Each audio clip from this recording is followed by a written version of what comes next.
ГСП онлайн. Городские новости сейчас.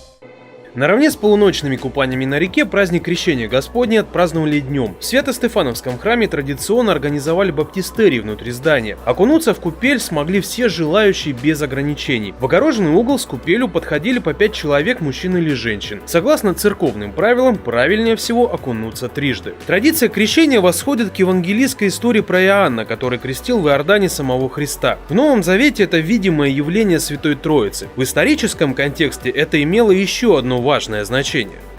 Для людей, которые шли вслед к Иоанну Предтече, для начала, потом уже шли вслед за Христом, во многом были язычники. Люди, которые приходили из других народов, прозелиты. Для них принимать веру евреев, обрезание было не свойственно. Например, жители северных районов.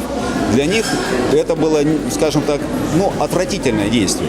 И они к этому относились очень агрессивно. И как раз крещение заменяет собой ветхозаветное обрезание, то есть посвящение человека на служение Богу.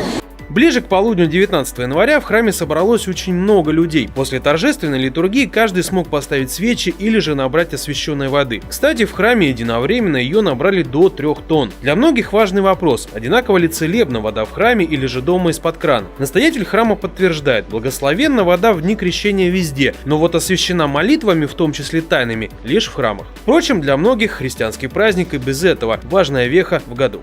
Большое значение для меня имеет этот день. Я считаю, что это очень большой праздник, который помогает людям стать, добрее, светлее, радостнее как-то. Купание в баптистерии продлилось все выходные. Купель перед воскресным днем почистили, а воду осветили заново. Кстати, эта вода будет храниться для нужд храма и после крещения. Считается, что свойства освященной воды не подвержены времени и тлению. По церковным традициям праздник Крещения Господня отмечают не только в день купания, но и всю неделю после.